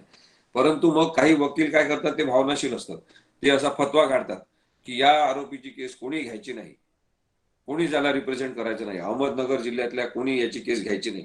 आता अशा प्रकारचा आदेश काढणं, अशा प्रकारचं अपील करणं हे कायद्यात बसते का, असा विचार आपण नवीन सगळ्या वकिलांनी आणि लॉच्या विद्यार्थ्यांनी केला पाहिजे. अशा प्रकारचं अपील आपण करू शकत नाही. कायद्यानुसार प्रत्येक आरोपीला त्याची बाजू मांडण्याचा अधिकार आहे. जर तो गरीब असेल, जो बिलो पॉवर्टी लाईन असेल, तो दलित समाजातील असेल, ती जर महिला असेल, ते जर अपंगत्वासह जगणारे लोक असतील, तर त्यांना स्वतःचा वकील मिळवण्याचा हक्क आहे आणि लिगल एड मधून त्यांना वकील मिळाला पाहिजे, अशी सुद्धा व्यवस्था करण्याची जबाबदारी सरकारवर आहे. त्यामुळे मुळातच ही मागणी चुकीची आहे की एखाद्याने कितीतरी गंभीर गुन्हा केला असेल तरी त्याला त्याची बाजू मांडण्याचा अधिकार आहे. आपल्याला माहित आहे की कसाब नावाचा हिंसक माणूस आपल्या भारतात घुसला, त्यांनी अत्यंत वाईट प्रकारे बॉम्बस्फोट केले, तरी सुद्धा त्याला वकील देण्यात आले, त्याची बाजू त्या वकिलांतर्फे मांडण्यात आली आणि त्यानंतर सगळी बाजू ऐकून घेऊन त्यानंतर न्यायालयाने निर्णय दिलेला आहे. याचा अर्थ प्रॉपर रिप्रेझेंटेशन मिळणं हे आवश्यक आहे. आपल्या भारतातला एक त्याचं नाव काय, जाधव, तो परदेशात गेलेला आहे, कुलभूषण जाधव, ज्याला परदेशामध्ये पकडलं. आता त्याच्या संदर्भात आपण सातत्याने हीच मागणी करताय आंतरराष्ट्रीय कोर्टामध्ये पण की कुलभूषण जाधवला वकिलातर्फे बाजू मांडण्याची संधी का दिली नाही, वकिलाची मुलाखत का दिली नाही, वकिलाला कुलभूषण जाधवची भेट का घेऊ दिली नाही.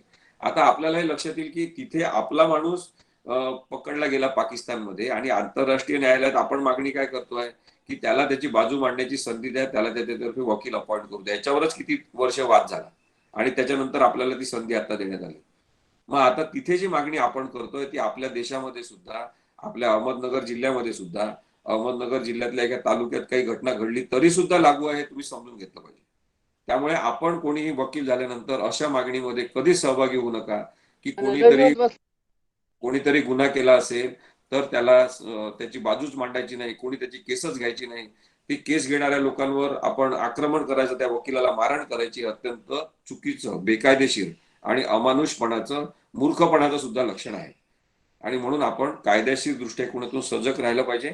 भारतीय संविधानाने प्रत्येकाला अधिकार दिलेला आहे. क्रिमिनल प्रोसिजर कोड मध्ये स्पष्टपणे सांगितलेलं आहे की राईट टू कंडक्ट प्रॉसिक्युशन हे जसं आहे तसंच right to be represented by person of his choice is also right of the accuse person. त्यानंतर दुसरं आहे ते म्हणजे मी जे तुम्हाला सांगत होतो ते सेक्शन 304 ऑफ सीआरपीसी. सेक्शन 304 मध्ये काय स्कीम सांगितलेली आहे की if the accuse does not have sufficient means to hire a counsel, a pleader shall be assigned to him by the court at the state expenses. सरकारी खर्चानी त्याची वकिलाची जी मागणी आहे ती पूर्ण केली पाहिजे आणि त्यामुळे आपण पाहतो की लिगल एड स्कीम आपण तयार केलेली आहे. तुम्ही सगळ्यांनी क्रिमिनल प्रोसिजर कोडचा अभ्यास करतानाच माझी अशी विनंती आहे किंवा सजेशन आहे की legal add services authorities act 1987 हा सगळ्यांनी वाचला पाहिजे. त्याच्यामधली स्कीम समजून घेतली पाहिजे की आपल्याला कायदेशीर दृष्टिकोनातून प्रत्येकाला रिप्रेझेंटेशन मिळण्याचा अधिकार आहे. नवीन वकिलांनी, मगाशी सरांनी माझा परिचय करून देताना सांगितलं म्हणून हा सुद्धा मुद्दा मला सांगायचा आहे की नवीन वकिलांनी केसेस आपल्याकडे येतील याची वाट बघत बसू नका. कोर्टामध्ये गेल्यानंतर चहा पीत बसायचं, टाइमपास करायचं हे करू नका. आपल्याकडे केसेस येत नसतील तर आपण जिथे केसेस आहे, ज्या लोकांना प्रश्न आहे त्यांच्याकडे गेलं पाहिजे. त्याला सोशिओ लिगल लॉयरिंग म्हणतात. आणि त्यामुळे जेलमध्ये जा, लॉकअप मध्ये जा, जे गरीब लोक असतील त्यांना आणलं जात असेल कोर्टामध्ये, तेव्हा ते हजर राहा दुपारच्या वेळेस 1:30 वाजता वगैरे त्यांना आणतात साधारणतः. त्यावेळेस त्यांना विचारा की तुम्हाला वकील पाहिजे का.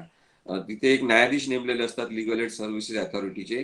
त्या लीगल एडच्या ऑफिसमध्ये जा, त्यांना विचारा की तुम्हाला काही वकील पाहिजे असेल तर माझी मी सेवा द्यायला तयार आहे. पैशाचा विचार न करता जेव्हा तुम्ही काम सुरू कराल त्यावेळेस चांगल्या पद्धतीने तुमच्या वकिलीचा सुद्धा अनुभव तुम्हाला सुरुवातीपासून येऊ शकेल. आणि म्हणून माझं असं म्हणणं आहे की आपण legal aid services authority act वाचला पाहिजे. आता दुसरं जे मगाशी मी मुद्दा सांगितला होता की एक्झिक्युटिव्ह कोर्ट म्हणून पोलिसांना जे अधिकार दिलेले आहे एक्झिक्युटिव्ह मॅजिस्ट्रेटचे, त्याबद्दल उलट क्रिमिनल प्रोसिजर कोडमध्ये सुद्धा सेक्शन 3(4) मध्ये bifurcation of powers judiciary from executive and states he provision दिलेली आहे. आणि तसं असताना सुद्धा एक्झिक्युटिव्ह मॅजिस्ट्रेट जे अपॉइंट केलेले आहेत ते चुकीचे आहे. आणि त्यामुळे ते एक्झिक्युटिव्ह मॅजिस्ट्रेट नसले पाहिजे पोलीस म्हणून. त्या पोलिसांचे अधिकार काढून घ्या अशा प्रकारची मागणी सुद्धा झालेली आहे. आपण जर कोर्टाचे पॉवर्स क्रिमिनल प्रोसिजर कोडनुसार बघण्याचा विचार केला तर सेक्शन 26 पासून तर सेक्शन 35 क्रिमिनल प्रोसिजर कोडचे जे आहे त्याच्यामध्ये कोर्टाचे अधिकार दिलेले आहेत. त्याच्यामध्ये काही शेड्यूल केलेले आहेत. त्यांनी गंभीर गुन्ह्यांची आणि गुन्ह्यांची प्रतवारी केलेली आहे आणि त्यानुसार वेगवेगळ्या केसेस कोणी कोणी चालवायच्या हे ठरवलेलं आहे. इंडियन पिनल कोडमध्ये जे काही ऑफेन्सेस दिलेले आहेत त्याचं वर्गीकरण क्रिमिनल प्रोसिजर कोडनी केलेलं आहे की हायकोर्टामध्ये, सेशन कोर्टामध्ये आणि मॅजिस्ट्रेट कोर्टात कोणत्या केसेस चालतील. ते त्यांनी स्पष्टपणे सांगितलेलं आहे की 376 म्हणजे बलात्काराच्या संदर्भातले आणि तशा संदर्भातले वेगवेगळे गुन्हे हे जे आहेत ते केवळ महिला जजनी चालवले पाहिजे असं म्हटलेलं आहे. आता मला एक प्रश्न आपल्या सगळ्यांना विचारायचा आहे. तुम्ही तुमचे ते माईक जे आहेत ते ऑन करून मला त्याचं उत्तर द्या असं माझं म्हणणं आहे की महिलांवर झालेले जे अन्याय असतील, बलात्कारापासून तर आउटरेजिंग मॉडेस्टी पर्यंत आणि त्यांचा पाठलाग करण्यापासून तर सायबर क्राईम पर्यंत, हे सगळे जे गुन्हे आहेत याच्या संदर्भात विशेष न्यायालय म्हणून महिला न्यायाधीश असल्या पाहिजे आणि त्यांच्याच कोर्टात केसेस चालल्या पाहिजे अशी तरतूद क्रिमिनल अमेंडमेंट ऍक्ट मध्ये करण्यात आली. क्रिमिनल अमेंडमेंट ऍक्ट हा 2013 मध्ये आला. अनेक वेळा क्रिमिनल अमेंडमेंट झालेल्या त्याच्यापैकी 2013 मध्ये झालेली अमेंडमेंट ही महत्वाची आहे. आता माझा प्रश्न तुम्हाला सगळ्यांना असा आहे की महिलांवर झालेला अत्याचार, महिलांवर झालेला अन्याय याच्या केसेस महिला न्यायाधीशांनीच चालवल्या पाहिजे म्हणजे संवेदनशीलपणे त्या चालवतील, हे म्हणणं बरोबर आहे की चूक आहे हे तुम्ही सांगा. कोण सांगा? चूक आहे सर.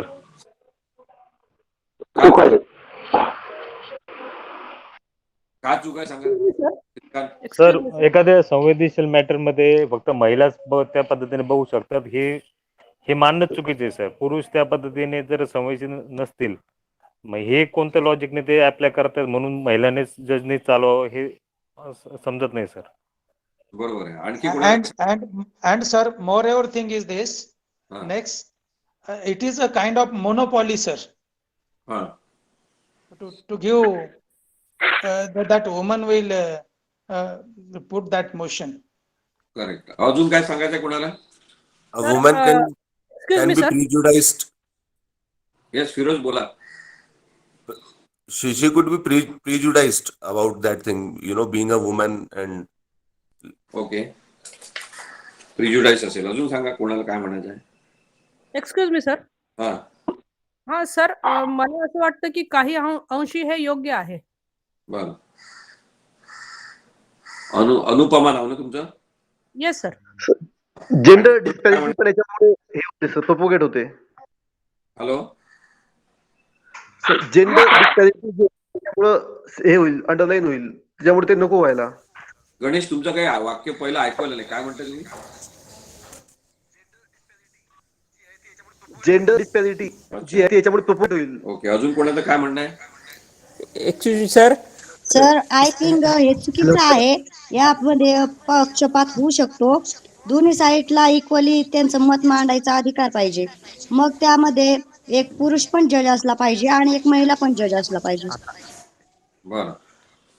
आणखी कोण काय? इथे त्यांना हे म्हणायचं आहे हॅलो की सर, सर. इथे महिलेसमोर तिचं म्हणणं जरा थोडस तिची भीती दूर होईल आणि योग्यरित्या सखोलपणे निसंकोचपणे महिलेसमोर एक महिला तिचं म्हणणं मांडू शकेल. बरं. हा हा, बोला सचिन, बोला. सर सर पण हा ट्रायलचा विषय सर, प्रत्येक वेळी महिलेवर अत्याचार झाला असेल असा विषय नाही ना. आपण कसं कन्सिडर करू शकतो की महिलेवर अत्याचार झालाय म्हणून हे झाले. काही काही वेळेस फेक कंप्लेंट पण असू शकतात. हा म्हणजे जोपर्यंत ट्रायल कम्प्लीट होऊ शकत नाही तोपर्यंत असं म्हणताच येणार नाही की महिलेवर अत्याचार झालाय किंवा त्या आरोपीने अत्याचार केला वगैरे. कंप्लेंट सुद्धा. त्यामुळे हे आहे की महिलेने ट्राय करावं की जज असावं. बरोबर आहे. आलं लक्षात आलं. अजून कोणाला काही सांगायचं आहे? सर जर हॅलो हा, बोला. जर महिला जर जज असेल तर एखाद्या वेळेस मानसिकतेचा जर विचार केला तर महिलांचीच बाजू घेऊ शकेल. त्यामुळे कुठेतरी बायसपणा निर्माण होऊ शकतो. आणि सध्या समाजात असे बरेच गोष्टी घडून राहिल्यात की महिला त्याचा मिसयूज करू राहिल्यात. जसं 498 IPC किंवा ॲट्रॉसिटी वगैरे त्याचा मिसयूज होऊ राहिला कुठेतरी. त्यामुळे जर इक्वेलिटी जर नसेल म्हणजे महिला आणि पुरुष दोन्ही पण जज, तर कुठेतरी बायसपणा होऊ शकतो. बरं, आलं लक्षात तुमचं म्हणणं. तुम्हाला काय बोलायचं आहे? हा, बोला. सर ऍक्च्युली आपण जर बघतो फंडामेंटल राईट्स मध्ये सुद्धा आपण इव्हन सगळ्या लोकांना म्हणजे कुठल्याही प्रकारचं आपण सगळ्यांना राईट्स दिलेले आहेत आणि तिथे सुद्धा आपण कधी असं कुठल्या प्रकारचं डिस्क्रिमिनेशन करत नाही, इव्हन जेंडर मध्ये सुद्धा. मग ही ऍज अन अथॉरिटी म्हणून आपण इथं कसं काय डिस्क्रिमिनेशन करू शकतो? बरं, भारती, आलं लक्षात तुमचं म्हणणं. अजून कोणाला काही बोलायचं आहे? ठीक आहे. आता बऱ्याच जणांनी आपलं म्हणणं सांगितलं आणि आपल्या सोबत. हा, बोला. Yes, sir. Excuse me, sir. Just now somebody tell I just I just supplement him that honey trap सारखे काही प्रकार होतात बघा. So that matter is also considered. Honey trap हा अहमदनगर जिल्ह्यातला विशेष एक गुन्हा आहे, वेगळ्या प्रकारचा. हा, बोला. Special office made for Ahmednagar district. Yes. ठीक आहे. सगळ्यांना माझा आवाज येतोय ना? तर आता आपल्या विद्यार्थ्यांनी आणि आपल्या मित्रांनी बऱ्याच गोष्टी सांगितल्या महिला जज बद्दल. तर आपण क्रिमिनल प्रोसिजर कोड मधला तो आस्पेक्ट समजून घेतला पाहिजे म्हणून मी याच्यावर थोडीशी चर्चा झाली पाहिजे म्हणून तुम्हाला प्रश्न विचारला. तर ज्या सगळ्यांनी आपले मतं मांडले त्यांचे सगळ्यांची म्हणणं एकेका दृष्टीने बरोबर आहे, कारण की एक एक मुद्दा त्याच्यात आलेला आहे आणि त्यांनी सांगितलेले आक्षेप सुद्धा बऱ्याचशा प्रमाणात बरोबर आहेत. मला असं वाटते व्यक्तिगतरित्या, त्याचा तुम्ही विचार करा सगळ्यांनी, की केवळ महिला असेल आणि ती संवेदनशील असेल असं समजण्याची गरज नाही. आधुनिक आणि प्रगतिशील समाजामध्ये सगळेच जण संवेदनशील असले पाहिजे ही अपेक्षा मात्र आपण करू शकलो पाहिजे. त्यामुळे महिलांच्या केसेस महिलाच चालवतील ही जी तरतूद आहे याच्यामध्ये बदल होण्याची गरज आहे असं मला वाटते. पुरुष सुद्धा संवेदनशील असले पाहिजे. आपल्याच काही मित्रांनी सांगितलं की म्हणजे हिनानी सांगितलं की पक्षपात होऊ शकतो, प्रिज्युडाईस राहू शकतात. काही अंशी बरोबर आहे. जेंडर डिस्पॅरिटी तयार केली पाहिजे आणि मग काही पुरुषांना सुद्धा नेमलं पाहिजे. महिलेसमोर निसंकोचपणे सांगता येईल असं आपले डॉक्टर कोण रामशेखर की त्यांनी सांगितलेलं आहे, रामेश्वर मला वाटते. तर महिलेसमोर निसंकोच सांगता येऊ शकते ही गोष्ट मात्र आपल्याला मान्य करायला पाहिजे की एखादी स्त्री असेल जी विक्टीम असेल ती खूप चांगल्या पद्धतीने एखाद्या महिलेसमोर आपलं म्हणणं सांगू शकते. पण मग पुरुषांसमोर तिने ते सांगू शकलं पाहिजे यासाठी पुरुषांनी आपल्यामध्ये सुधारणा करण्याची गरज आहे. पुरुष न्यायाधीश जे असतात त्यांनी अत्यंत निर्लेप निकोप पद्धतीने आपली दृष्टी ठेवण्याची गरज आहे. आपण बरेचदा हे पाहतो की बलात्कारासारख्या केसेस जेव्हा कोर्टामध्ये येतात, पोलीस स्टेशन मधून कोर्टात येतात, तेव्हा पोलीस स्टेशन मध्ये सुद्धा त्या बाईकडे वेगळ्या नजरेने पाहिलं जाते, कोर्टात सुद्धा पाहिलं जाते आणि समाजातले सगळेजण प्रश्न हा विचारतात की तुझ्यावरच कसा बलात्कार झाला, बाकीच्या स्त्रियांवर झाला नाही. मग आपण काय करतो इथे की ज्या स्त्रीवर बलात्कार झालेला आहे, जिच्या इच्छेविरुद्ध काहीतरी तिचा वापर झालेला आहे, तिला जणू काय आपण प्रश्न चिन्हांकित करून टाकतो की तूच आम्हाला सांग कसं काय तुझ्यावरच झाला. तर आपण हे जे शिफ्ट करतो आपली थॉट प्रोसेस, ती सुद्धा चुकीची आहे, लक्षात घेतलं पाहिजे. त्यामुळे प्रत्येक वेळेस अत्याचार झालेलाच असेल असं जरी नाही, तरी 99.99% स्त्रियांवर अत्याचार होतात. बरेचदा तर अंडर रिपोर्टिंग, म्हणजे बरेचदा जेवढे अत्याचार होतात तेवढ्या प्रमाणात पोलिसांपर्यंत केसेस सुद्धा पोहोचत नाही. हे महिलांचं वास्तव आहे. आमच्या इथे बरेचसे परदेशातले मुलं मुली सुद्धा कामाला येतात. मी एकदाचा अनुभव तुम्हाला सांगतो की डोमेस्टिक व्हायलन्स ऍक्ट बद्दल आम्ही अभ्यास करतो त्यावेळेस आणि एक नॅशनल सेमिनार आम्ही आयोजित करणार होतो. तर त्यावेळेस काही स्वीडनचे, काही अमेरिकेचे असे काही मुलं होते. मग त्यांना आम्ही प्रत्यक्ष डोमेस्टिक व्हायलन्स केसच्या आमच्या विक्टिम्स ज्या आहेत, आमच्या ज्या केसेस आहेत त्यांच्याशी बोलायला लावलं आणि नंतर त्यांना त्यांचं म्हणणं विचारलं. तेव्हा एक मुलगी अचानक तिचं म्हणणं सांगता सांगता ती अमेरिकेतली मुलगी रडायला लागली. मग मी तिला विचारलं, का रडते तू? तर तिने सांगितलं की भारतामध्ये मुलगी म्हणून जन्म घेणं किती वाईट आहे हे मला या 10-12 केसेस पाहिल्यावर कळलं आणि म्हणून मला रडायला लागलं. आपण हे समजून घ्या की कोणत्याही जाती धर्मातली स्त्री असो, ती दुय्यम नागरिक म्हणून असेल, कुटुंबामध्ये तिला महत्व नसेल आणि तिच्यावर सतत अन्याय अत्याचारच होत असतील घरामध्ये सुद्धा नकळतपणे, म्हणजे स्त्रियांबद्दलचे काही जोक केले चालतात, मुलींबद्दल काही म्हटलं चालते, असं आपण समजून घेतलंय की नाही. त्यामुळे त्या सगळ्या समज ज्या आहेत आपल्या, त्या सुद्धा बाजूला ठेवण्याची गरज आहे असं मला वाटते. तर आपल्याला चांगले पुरुष आणि चांगल्या स्त्रिया एकत्र काम करू शकतील, एकत्रित न्याय करू शकतील आणि याची गरज राहणार नाही की केवळ महिलांनाच न्यायाधीश म्हणून नेमायचं. महिलांच्या अत्याचाराच्या प्रकरणामध्ये पुरुष सुद्धा नेमले जाऊ शकतात, असं चित्र आपण निर्माण केलं पाहिजे असं मला वाटते. न्यायाधीश झाल्यावर हे अपेक्षितच आहे, जसं सुदामनी म्हटलं की महिला महिलांची बाजू घेऊ शकते अशी भीती आहे. तर हे समजून घेतलं पाहिजे की न्यायाधीश झाल्यावर ते तटस्थ, निस्पृह, निरपेक्ष अशा पद्धतीने प्रामाणिक निर्णय देऊ शकले पाहिजे. हीच खरं आवश्यकता आहे आणि ती अपेक्षा सुद्धा आहे कायद्याची. त्यामुळे आपल्याला असे निरपेक्ष न्यायाधीश नेमले पाहिजे. भारतीने जे सांगितलं की भेदभाव होऊ शकतो, तो भेदभाव आपल्या संस्कृतीमध्ये आहे, सगळ्यांच्या धर्म संस्कृतीमध्ये तो भेदभाव आहे.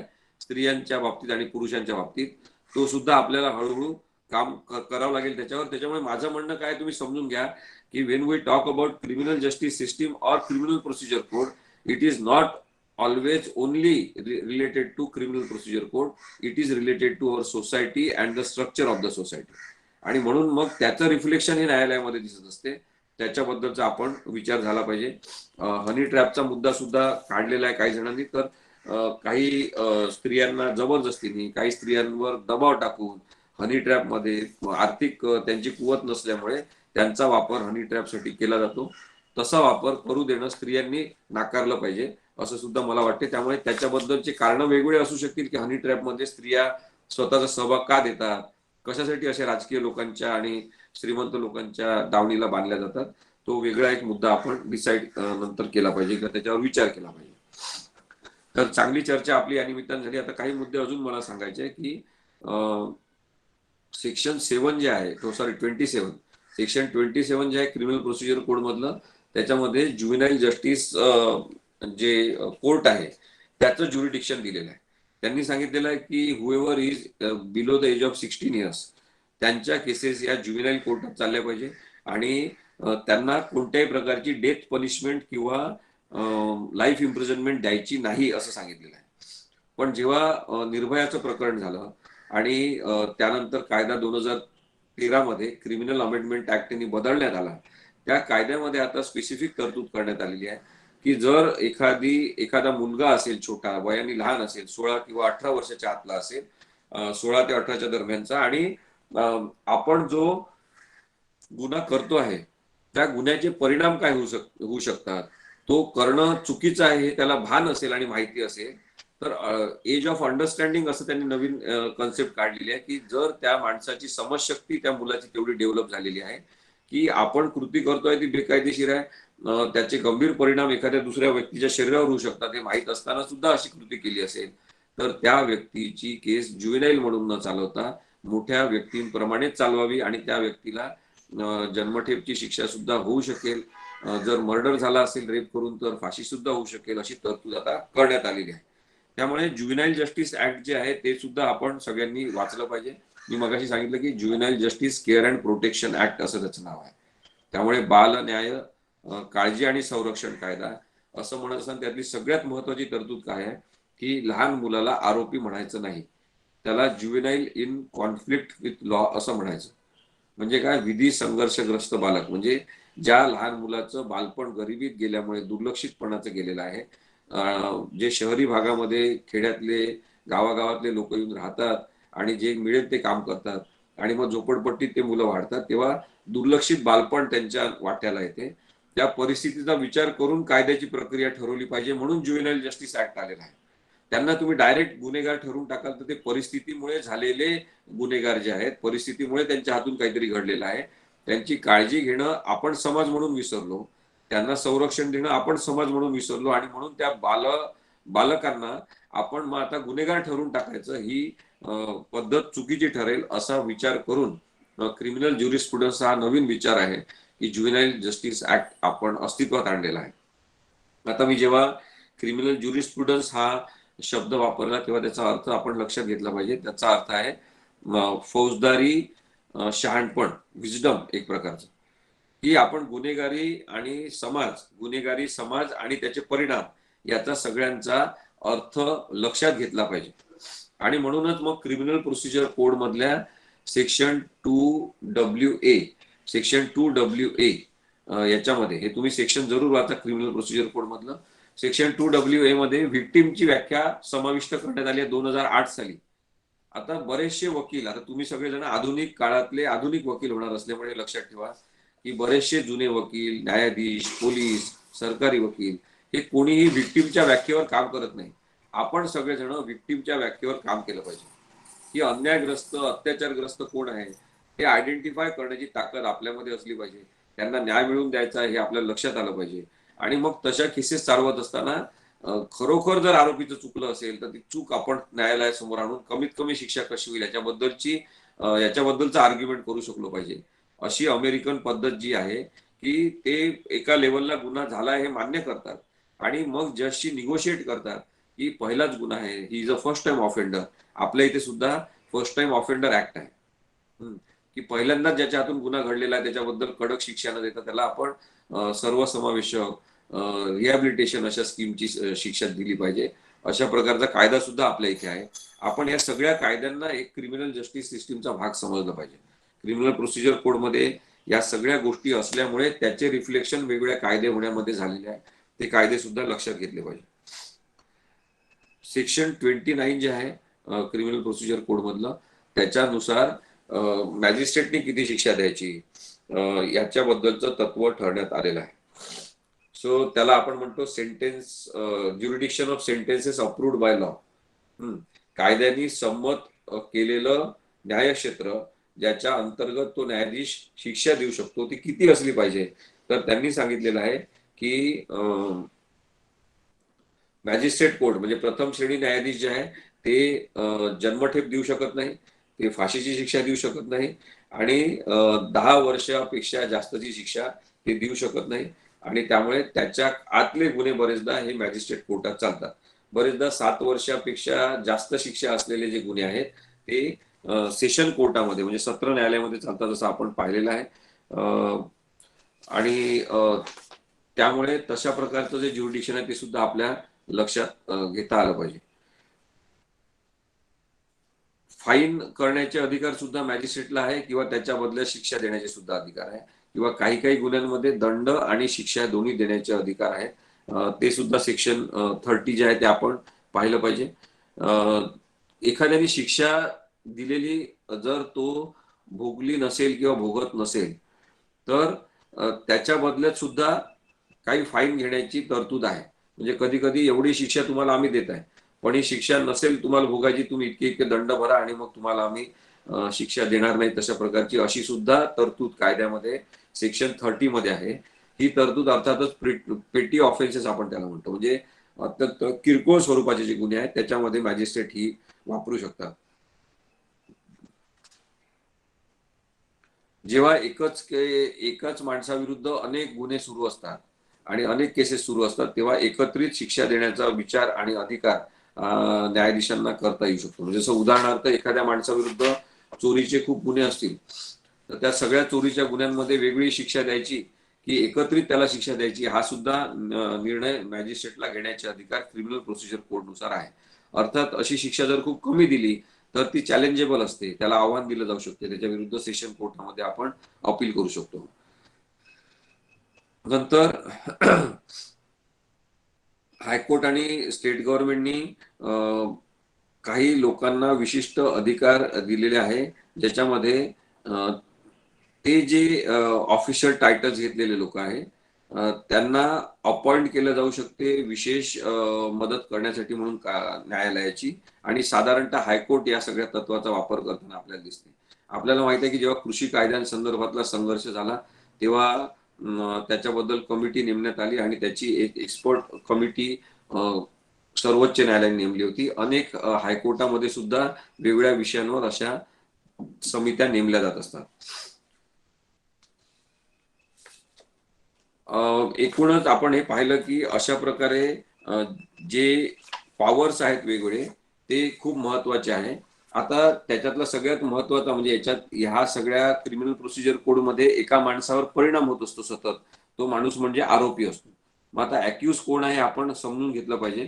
तर शेवटचा मुद्दा मला हा सांगायचा आहे की अॅक्युज जो आहे तो कोणत्याही प्रकारचा शंकास्पद माणूस, ज्यांनी काही गुन्हा केलेला आहे किंवा गुन्हा केल्याची त्याच्यावर शंका आहे असा कोणताही माणूस हा आरोपी असतो. आणि त्या संशयित व्यक्तीला आरोपी म्हणून टायटल केलं जाते FIR नोंदवताना आणि त्या संशयित व्यक्तीचं नाव लिहून पत्ता लिहून त्याला अरेस्ट केली जाते. शेवटचा मुद्दा हा आहे की अरेस्ट करताना आरोपीचे काही अधिकार आहेत की नाही या संदर्भात खूप चर्चा झाली आणि वेळोवेळी जेव्हा चर्चा झाली तेव्हा असं लक्षात आलं की आरोपींचे सुद्धा अधिकार डावलले जातात. आरोपीला पोलीस स्टेशनमध्ये मारहाण केली जाते. काही चुकीचा माणूस असेल त्याला आरोपी केलेलं असेल, ज्यांनी गुन्हा केला नसेल त्याला सुद्धा अनावधानाने आरोपी केलं असेल तरी सुद्धा त्याला आरोपीच म्हटलं जाते आणि मग त्याला पोलीसच बेदम मारहाण करतात. मग पोलिसांनी न्यायाधीश होण्याचा प्रयत्न करू नये हे मानवी हक्कांचं आणि कॉन्स्टिट्युशनल तत्व आहे की न्यायाधीशांकडे न्याय करण्याची जबाबदारी आहे. पोलिसांकडे केवळ पोलिसांकडे आरोपीवर गुन्हा नोंदवून त्याला अटक करून त्या गुन्ह्याची चौकशी करून जे गुन्ह्याच्या संदर्भातले सिद्ध करणारे कागदपत्र आहेत ते कागदपत्र न्यायालयासमोर सादर करायचे आणि न्यायाधीशांनी निकाल द्यायचा, निर्णय घ्यायचा, असा आपण क्रिमिनल प्रोसिजर कोडनुसार स्कीम केलेली आहे.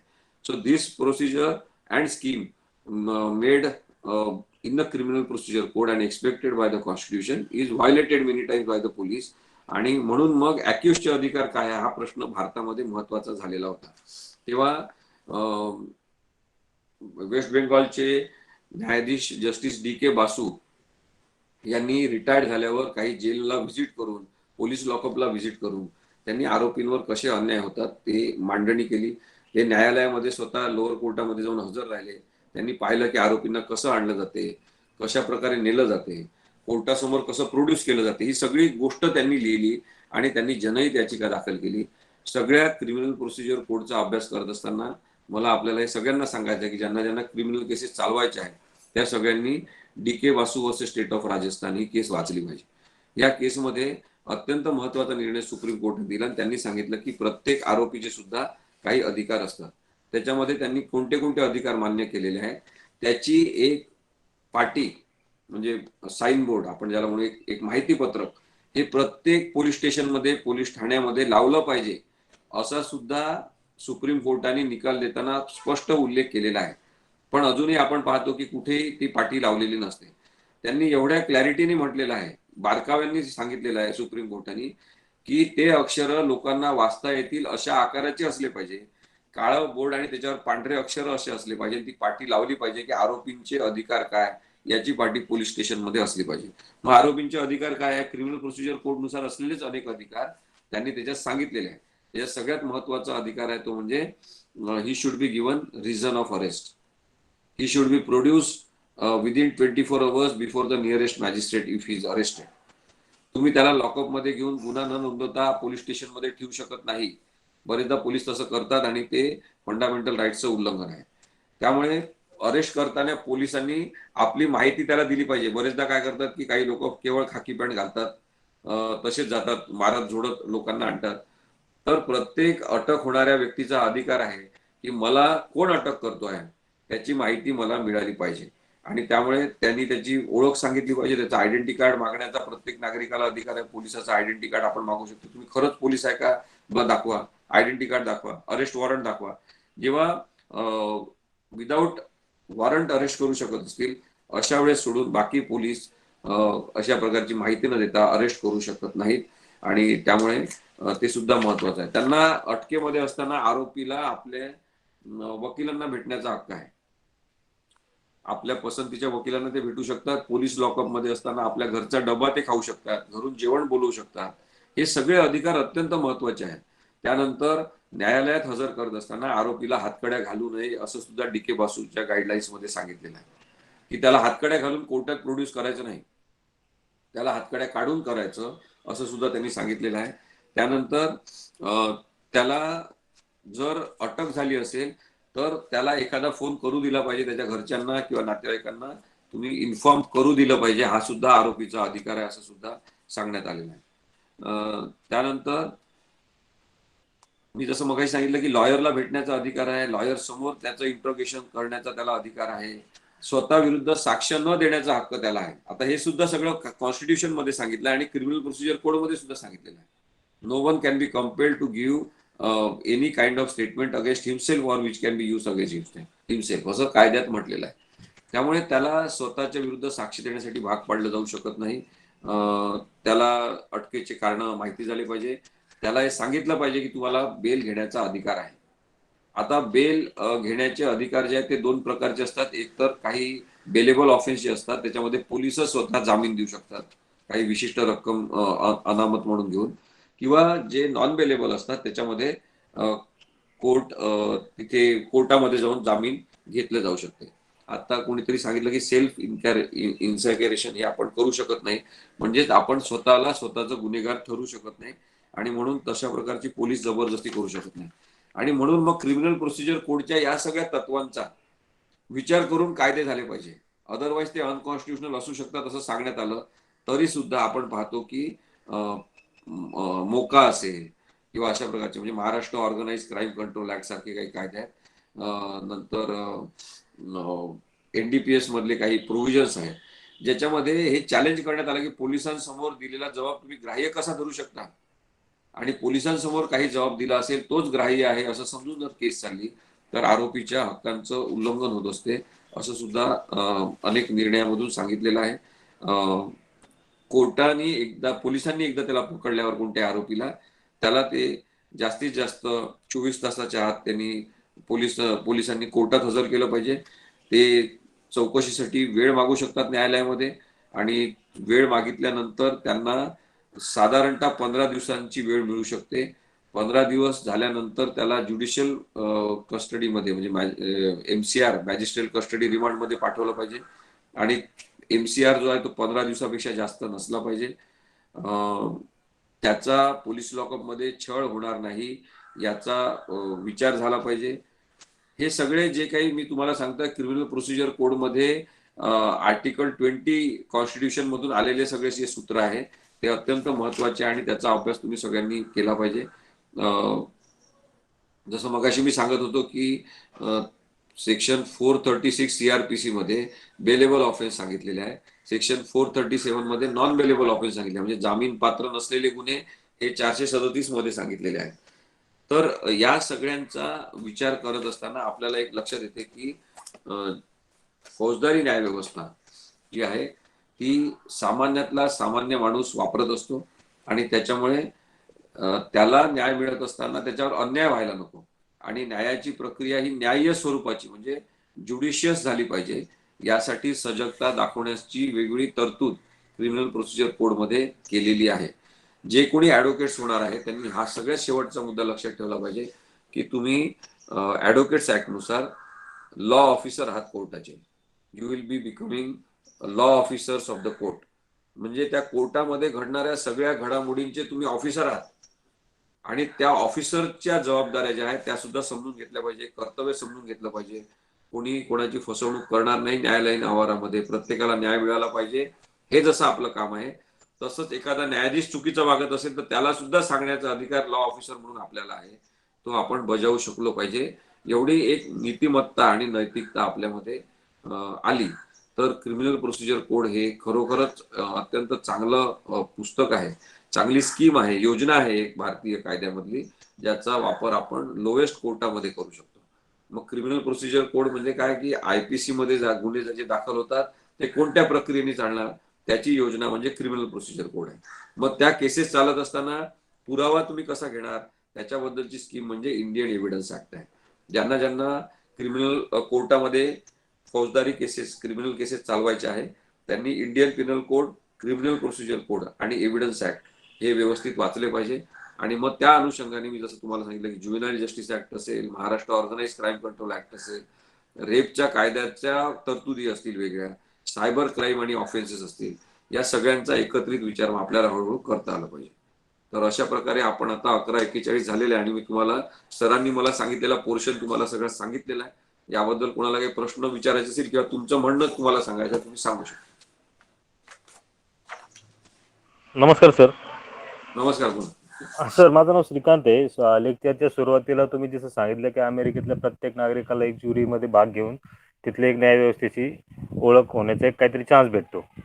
पण ही सिस्टीम समजा आपण जर भारतात राबवली किंवा US मधले असे जर ज्या लोकांना ज्युडिशरी सिस्टीमशी एवढं जवळ जर समजत असेल तर तिथल्या क्राईमचं होण्याचं प्रमाण हे कमी जास्त किती फरक पडतो सर?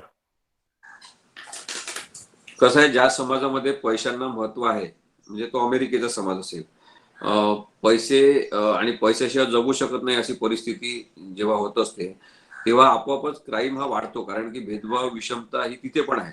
म्हणजे जसं आपल्या इथे जातीवर आधारित विषमता आहे तिथे वर्णावर आधारित आहे. म्हणजे आपल्या एशियातून गेलेल्या लोकांबद्दल भेदभाव आहे, काळ्या रंगाच्या वर्णाच्या लोकांबद्दल आहे. त्यामुळे तिथे काही वेगळे मुद्दे आहेत. आपण पाहिलं की एका माणसाला त्यांनी कसं केवळ काळा माणूस होता म्हणून मारलं. तर त्यामुळे तिथे अन्याय, भेदभाव तिथे सुद्धा आहे. तिथे सुद्धा पोलिसांची गरज आहे. क्रिमिनल जस्टिस सिस्टीम तिथे सुद्धा आवश्यक आहे. पण मी मुद्दा सांगतो त्याचं महत्वाचं एवढंच आहे की जेव्हा आपण न्यायालयात जायचंच नाही आणि न्यायालयात न जाता सुद्धा आपण फार चांगलं राहू शकतो असं आपला जर समज असेल तर न्यायव्यवस्था हा आता आधुनिक जीवनाचा अविभाज्य भाग आहे असं समजून आपण घेतलं पाहिजे. त्यामुळे आपल्याकडे जरी ज्युरी सिस्टीम नसेल तरी माझं म्हणणं श्रीकांत हे आहे की आपण जबाबदारी घेऊन नवीन वकिलांनी सगळ्या समाजामध्ये कायद्याची माहिती देत राहिलं पाहिजे. तर आपण एक सजग समाज निर्माण करू शकतो. हा माझा उद्देश होता ते सांगण्याचा. Hello sir. हा बोला. सर आता मला हे म्हणायचंय, आता आमच्या समाजात बहुधा अन्याय होतोय. आता एक पोलीस ऑफिसर आहे, त्याने एखाद्या क्रिमिनलच्या बॅकग्राऊंड, त्याचं बॅकग्राऊंड जर क्रिमिनल असेल तर पुढं पण वैयक्तिक दुश्मनी निभावण्यासाठी काही खोटे गुन्हे त्या व्यक्तीला दिले आणि मोक्यामध्ये 2-3 मोके टाकले त्या व्यक्तीवर आणि चुकीचेच गुन्हे टाकले. अशा पोलीस ऑफिसरच्या विरुद्ध आपण काय करू शकतो? मला फक्त ॲडवाईस द्या. सिनियर ॲडव्होकेट तुम्हाला समजून, नाही का, मी ज्युनियर समजा, मला काहीच माहित नाहीये, मला ॲडवाईस पाहिजे. आणि त्याला फरार म्हणून दाखवले त्यांनी, तर मग त्या आरोपीचा काही अधिकार आहे का मी त्या गुन्ह्यात नाही असं सांगण्यासाठी? आणि जो पोलीस ऑफिसर त्याला बदला म्हणून त्याला फरार लावतोय त्या अधिकाऱ्याला पण आपल्याला काहीतरी आपला अधिकार आहे का?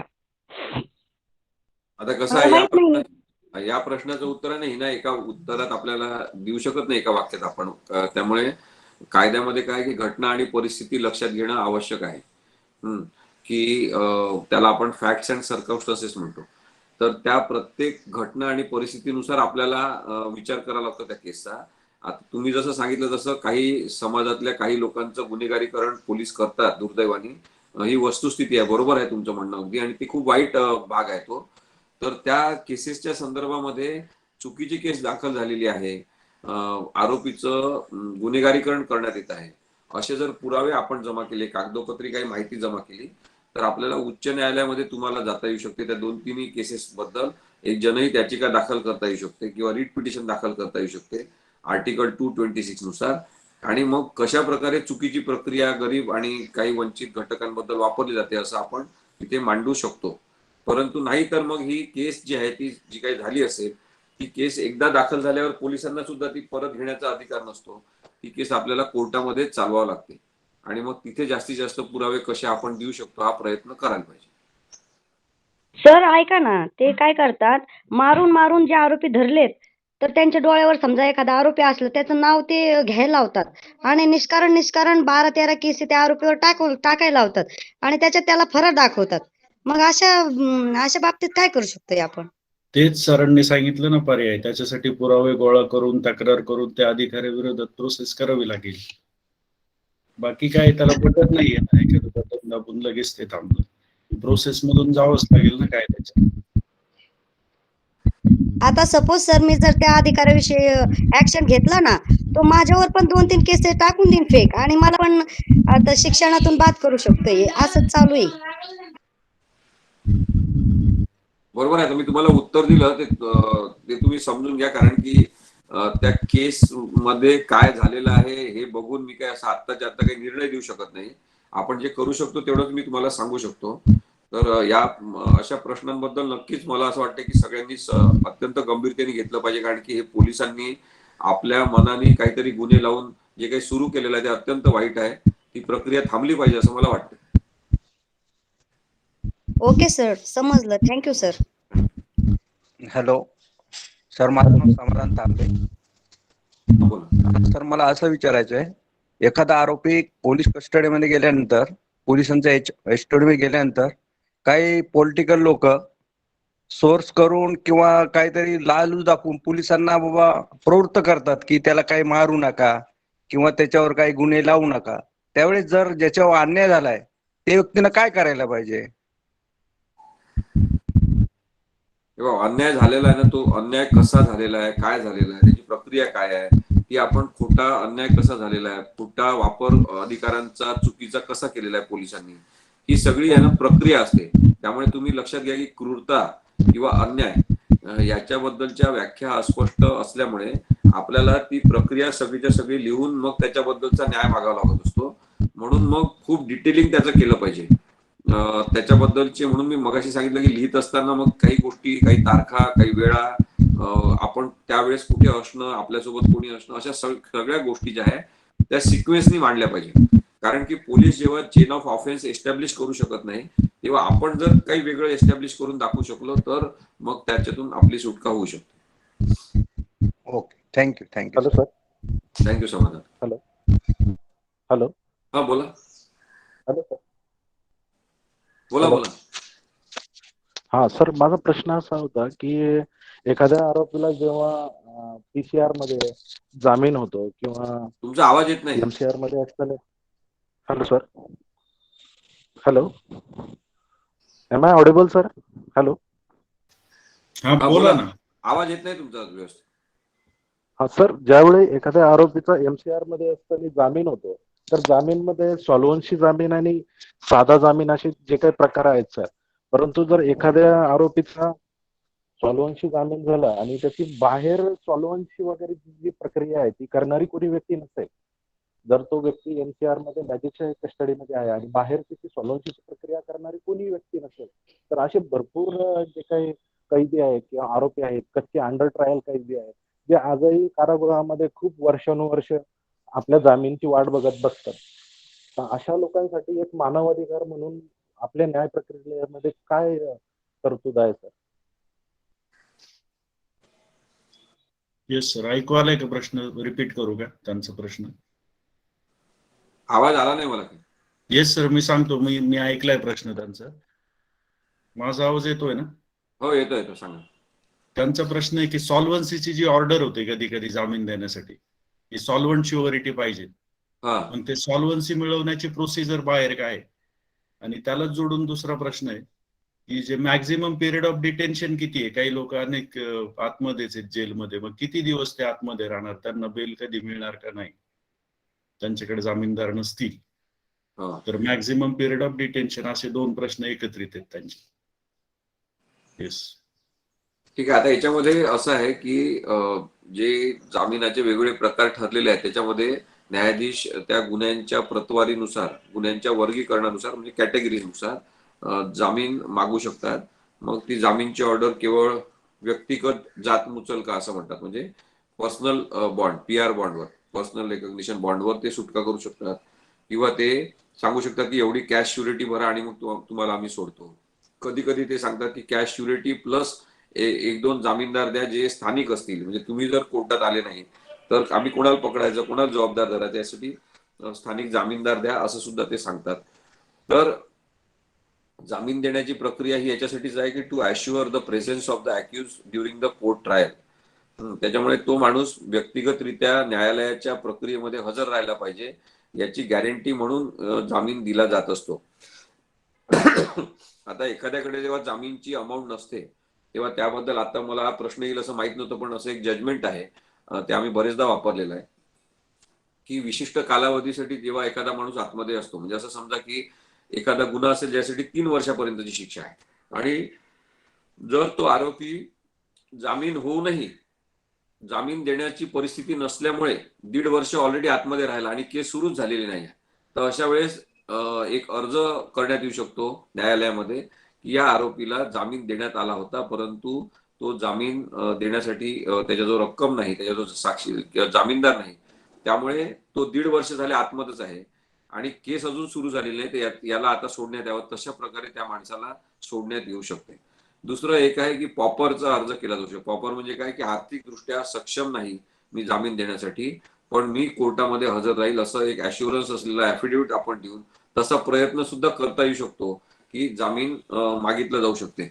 परंतु अर्थातच जेव्हा गंभीर गुन्हे असतात आणि तशा प्रकारच्या गुन्ह्यांमध्ये केवळ मी म्हणतो आरोपी आहे मी आणि मी हजर राहील असं सांगतो म्हणून मला सोडा असं आपण सांगू शकत नाही. या काही कायद्याच्या मर्यादा आहेत.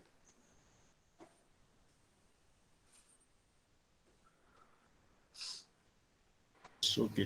436 कॅपिटल ए पण आहे CRPC मधला, अदर दॅन डेथ पेनल्टी सोडून ऑफेन्स असेल तर तिथं पण मॅक्सिमम पिरियड दिलेले, त्याच्यापेक्षा जास्त ठेवता येत नाही.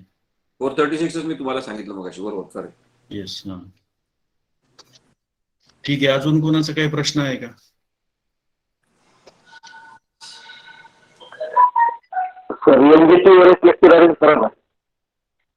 काय काय नॅशनल ग्रीन ट्रिब्युनल आपण ते नंतर सरांना रिक्वेस्ट करू. नॅशनल ग्रीन ट्रिब्युनल वर विद्यार्थ्यांची रिक्वेस्ट आहे की तुम्ही एखादं लेक्चर घ्या. हो, आपण घेऊ एखाद्या वेळेस, पण आता आपले 12 वाजत आलेले आहेत. येस येस, नाही नंतर कधीतरी इन फ्युचर. हो हो, जरूर. हा, ठीक आहे. तर मी सरांनी जे योग्य मार्गदर्शन केलं आपल्याला क्रिमिनल कोर्ट्स आणि त्यांचे पॉवर प्लस ह्युमन राईट्स बाबत पण आपल्यामध्ये जागरूकता निर्माण केली, ह्युमन राईट्स साठी नवीन वकिलांनी काम करावं हा पण संदेश आपल्याला दिला, आणि अतिशय सोप्या शब्दात त्यांनी आपलं व्याख्यान या ठिकाणी दिलंय, त्याबद्दल मी संस्थेच्या वतीनं आणि महाविद्यालयाच्या वतीनं त्यांचे आभार मानतो व त्यांना विनंती करतो पुन्हा एकदा की आणखी एखाद्या विषयावर ज्यावेळी तुम्हाला वेळ असेल त्यावेळी निश्चित आम्हाला वेळ द्या आणि आमच्या विद्यार्थ्यांना मार्गदर्शन करा. तर थँक्यू सर. येस, मी हे व्याख्यान येस थँक्यू. छान लेक्चर झालं सर, अगदी अगदी सुंदर. आणि सरांना पुन्हा विनंती करतो, सरांना बोलवा. हो हो, नक्की. Yes.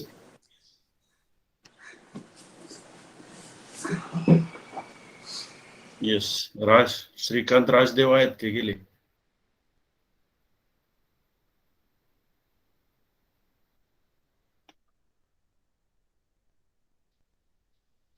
Yes, Shrikant Rajdev join आहे का? लेफ्ट झाले. त्यांनी प्रश्न विचारला होता ज्युरी ट्रायलचा. ठीक आहे.